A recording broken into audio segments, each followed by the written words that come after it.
Episode की शुरुआत में हम बच्चों को और मिस्टर एनवर को मार्केट जाता हुआ देखते हैं। तो वो कहते हैं कि जरा मैं देखूं लिस्ट में क्या लिखा है। तो उसमें लिखा होता है धनिया, आटा, दही, इसी तरह की चीजें। तो तभी डोरुक कहता है बस यही लिखा है। ये सुनकर निसान और मिस्टर एनवर थोड़ा हंसने लगते हैं। मिस्टर एनवर कहते हैं कि बेकिंग सोडा भी लिखा है, लेकिन डोरुक कहता है कि मुझे तो बेकिंग सोडा अच्छा ही नहीं लगता। ये सुनकर मिस्टर एनवर तो अपनी हंसी रोक ही नहीं पाते। डोरुक कहता है कि क्या नानी ने आइसक्रीम नहीं लिखी।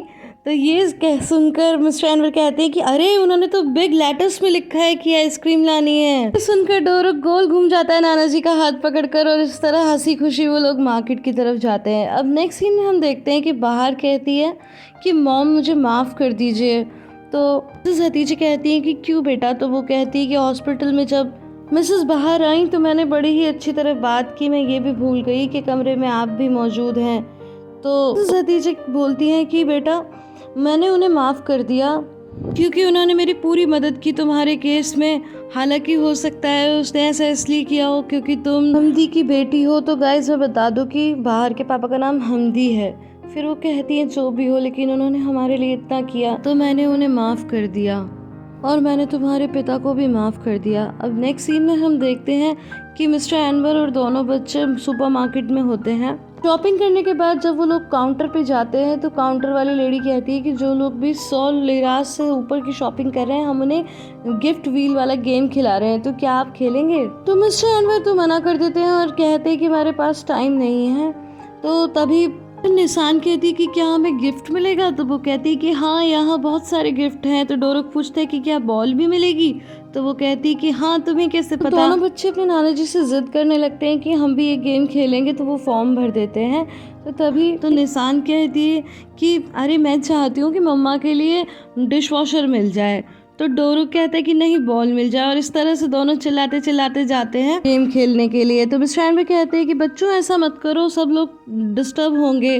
तभी आन बोलती है कि नाना जी मैं ऐसा इसलिए कर रही हूँ क्योंकि बच्चों की प्रार्थना भगवान जल्दी सुन लेते हैं ना। तो मैं ज़ोर ज़ोर से बोल रही थी ताकि मेरी प्रार्थना भगवान जल्दी से सुन लें और मम्मी को डिश वॉशर मिल जाए। सुनकर मिस्टर एनवर निसान को प्यार करने लगते हैं, वो मेरी प्यारी बच्ची। और इसके बाद गिफ्ट व्हील को घुमाया जाता है, और जब वो रुकता है तो उन्हें डिश वॉशर नहीं बल्कि डिटर्जेंट मिलता है। ये देखकर निसान बहुत उदास हो जाती है, लेकिन डोरुक खुशी से तालियां बजाने लगता है और कहता है हम जीत गए, हम जीत गए। इसी में हम देखते हैं कि ज़ेदा बहुत ही उदास होकर घर लौटती है, लेकिन तभी टुंच और असली उससे आकर चुपड़ जाते हैं। ज़ेदा कहती है कि घर आने पर इतना अच्छा वेलकम तो मेरा आज तक नहीं हुआ। तभी येलिस कहती है कि दोनों बच्चे मुझे देखकर तो इतना खुश नहीं हुए थे। फिर येलिस पूछती है कि आज क्या रहा। तो वो कहती है कि मुझे जॉब नहीं मिली। फिर वो बहुत उदास होकर रूम में चली जाती है। तो येलिस उसके पास आती है और पूछती है कि क्या बात है तुम इतनी उदास क्यों हो। तो ज़ेदा कहती है कि मेरा इंटरव्यू जाले के साथ था और मैंने उन्हें कहा कि मैं नैनी की जॉब अच्छे से कर लूँगी, लेकिन उन्होंने साफ इनकार कर दिया। क्या मैं ये जॉब अच्छे से नहीं कर सकती थी। बिल्कुल कर सकती थी, लेकिन वो क्यों जाएगी कि एक नाइट क्लब लेडी उसके बच्चे का ख्याल रखे। येलिस कहती है कि वो तुम्हें इतना अच्छी तरह कहाँ जानती है, तुम्हारा दिल एकदम सोने का है। तो ज़ेदा कहती है कि यहाँ पर हर चीज़ की एक कीमत होती है और हर कोई मेरे इस गोल्डन हार्ट को क्यों जानेगा। तो येलिस बोलती है कोई बात नहीं ज़ेदा, तुम्हें क्या कोई और काम नहीं मिलेगा करने के लिए। तो फिर वो थोड़ा मुस्कुराती है। अब नेक्स्ट सीन में हम देखते हैं इसके बाद मिस्टर एनवर और बच्चे घर आते हैं। तो हम देखते हैं कि डोरुक के हाथ में भी बॉल होती है क्योंकि उसके नाना जी ने उसे दिला दी होती है, और वो खुशी से अपनी मॉम के पास जाके बताता है कि पता है मॉम हमें डिटर्जेंट मिला, हमने उसे जीता। निसान शू रैक में जब अपने शू रखती है तो उसे पापा के भी शूज दिखाई दे जाते हैं। तो तभी वहाँ पर निसान आ जाती है और कहती है कि क्या फ़ायदा डोरुक जब हमारे पास डिश वॉशर ही नहीं है। तो वो रोने लगती है, कहती है कि मॉम मैं चाहती थी कि आप डिश वॉशर जीत जाए, लेकिन बाहर कहती है कि कोई बात नहीं बेटा, मैं अभी भी बहुत खुश हूँ, तुमने मेरे लिए इतना सोचा क्या ये कम है। और उसे गले से लगा लेती है। तो मिस्टर एनवर मिसेस हतीजे से कहते हैं कि पता है कितना दिल से चाहती थी ये बच्ची की डिश वॉशर मिल जाए। मैं सोच रहा था। वो इतना कहते ही हैं कि सीधे बाहर के रूम का सीन दिखाया जाता है जहाँ पर डोरुक कहता है कि मॉम मैंने भी आपके बारे में सोचा। बाहर कहती कि हाँ बिल्कुल बेटा, मुझे पता है तुम भी मेरे बारे में सोचते हो। फिर डोरुक पूछता है कि मॉम हमारे जाने के बाद आप सोई थी। तो वो कहती कि हाँ बेटा मैं बहुत अच्छे से सोई थी। तो डोरुक कहता है कि मॉम क्या पापा आए थे। ये सुनकर बहार और निशान चौंक जाते हैं। फिर वो एकदम से कहता है कि सपने में।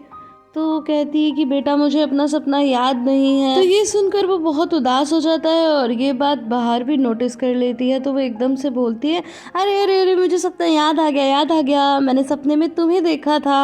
ये सुनकर डोरक बहुत खुश होता है और बोलता है कि क्या आपने निशान को भी देखा था? तो फिर बाहर निशान की तरफ इशारा करते हुए कहती है कि नहीं, मैंने इसे नहीं देखा, सिर्फ तुम्हें ही देखा था। डोरक पूछते हैं कि मैं क्या कर रहा था? तो बाहर कहती है तुम्हें क्या करना पसंद है? तो कहता है कि उड़ना। तो कहती है कि हाँ, तुम मेरे सपने में उड़ रहे थे, बहुत ऊंचा उड़ रहे थे।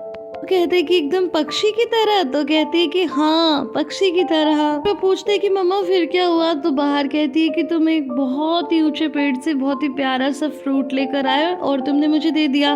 फिर मैंने तुम्हें पकड़ लिया और फिर वो गुदगुदी करना स्टार्ट कर देती है डोरक के। तो दोनों खूब हंसते हैं। तो मिस्टर एनवर आकर कहते हैं कि अरे ये तो बहुत ही अच्छा लग रहा है, ईश्वर करे तुम ऐसे ही खुश रहो, और मैं अभी किसी काम से बाहर जा रहा हूँ, अगर तुम्हें किसी चीज़ की ज़रूरत हो बाहर तो मुझे कॉल करके बताना। तो बाहर कहती है कि ठीक है, थैंक यू सो मच। तभी डोरक बोलता है कि बात अभी खत्म नहीं हुई और वो फिर से अपनी मम्मा की गुदगुदी करने लगता है। तो वो दोनों को पकड़कर गुदगुदी करती है और इसके बाद वो लोग बहुत हंसते हैं।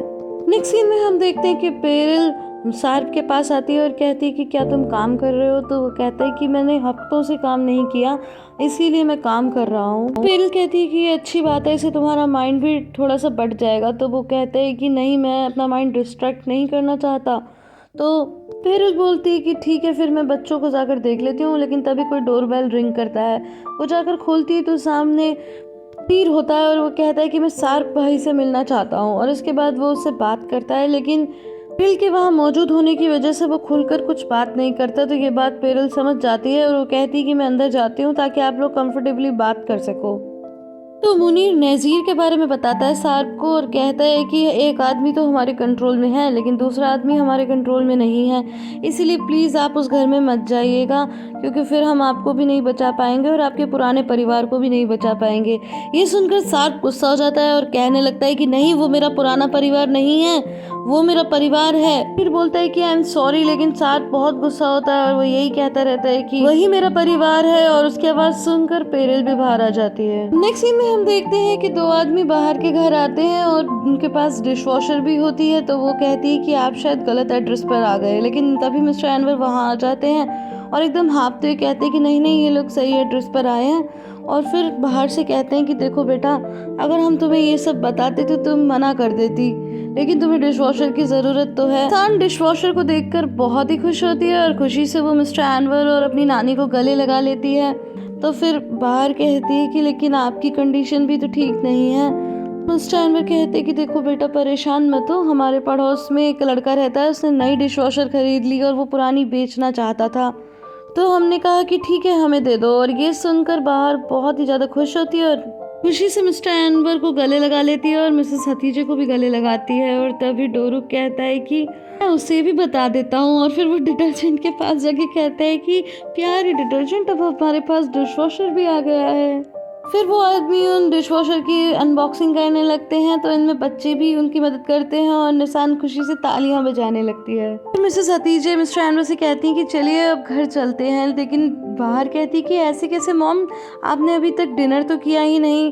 तो वो कहती कि बेटा, डिनर हम और कभी कर लेंगे, अभी हमें ज़रूरी काम है। और चलते चलते मिस्टर एनवर मिसेस हतीजे से कहते हैं कि देखो हतीजे, मैं उसके पैरों में नहीं गिड़गिड़ाने वाला, अभी वो इतनी बड़ी भी नहीं है।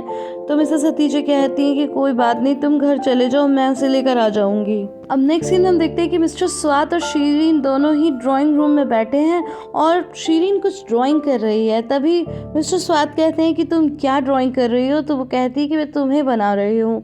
तो वो उठकर देखने लगते हैं और कहते हैं कि ये तो बहुत ही सुंदर है। तो शीरीन कहती है आपको पसंद आई? तो वो कहता है कि हाँ, लेकिन ये तो बहुत ही यंग लग रहा है और मैं तो इतना यंग नहीं हूँ। तो शीरीन कहती है कि मैं तो आपको जिस तरह देखती हूँ, मुझे जिस तरह आप लगते हैं, मैं वही बना रही हूँ। और इतने में उनकी हेल्पर आकर बताती है कि शीरीन से मिलने के लिए एक लेडी आई है और जो बता रही है कि वो उसकी मदर है।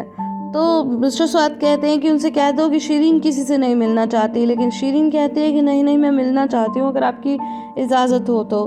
मिस्टर स्वाद कहते हैं अच्छा तुम मिलना चाहती हो तो ठीक है, बुला लो उन्हें। और फिर कहते हैं कि तुम यहाँ पर कोई कैदी नहीं हो बल्कि मेहमान हो, और जब मैं मेहमान कह रहा हूँ ना तो कुछ खास मेहमान हो तुम, और तुम किसी से भी मिल सकती हो। शीरीन मिसेस हतीजे को देखकर बोलती है कि व्हाट अ सरप्राइज हतीजे सुल्तान, और बताइए क्या चल रहा है, अब आपको क्या चाहिए, लीवर, किडनी, ब्रेन? ब्रेन ज़्यादा इम्पोर्टेंट है, बताइए आपको अब की बार बाहर के लिए क्या चाहिए। तो मिसेस हतीजे कहती है कि बेटा मैं यहाँ पर तुम्हें लेने आई हूँ, कोई फर्क नहीं पड़ता कि तुमने क्या किया है, तुम मेरी बेटी हो, तुम यहाँ नहीं रह सकती। तो शीरीन कहती क्यों, ये तो बहुत सुंदर घर है, मैं तो यहाँ पे बहुत कंफर्टेबल हूँ। मिसेस हतीजे फिर से उससे वही बोलती हैं कि तुम्हें यहाँ से चलना होगा। तो वो कहती है क्यों, ये बातें आपको तब याद नहीं आई जब आधी रात को आप लोगों ने मुझे घर से बाहर निकाल दिया, क्या तब मैं आपकी बेटी नहीं थी? तो मिसेस हतीजे कहती है कि अनवर ने गुस्से में ऐसा किया है बेटा। तो शीरीन कहती है कि आप मेरी मदर नहीं हो, आप नहीं रोक सकती थी। तो वो कहती है कि बेटा मेरे उस वक्त समझ नहीं आया कि मैं क्या करूँ, लेकिन देखो प्लीज़ इस बार हमें माफ़ कर दो, तुम घर चलो। तो शीरीन कहती है कि क्या पापा को पता है कि आप यहाँ पर हो? ये एपिसोड यहीं पे ख़त्म हो जाता है।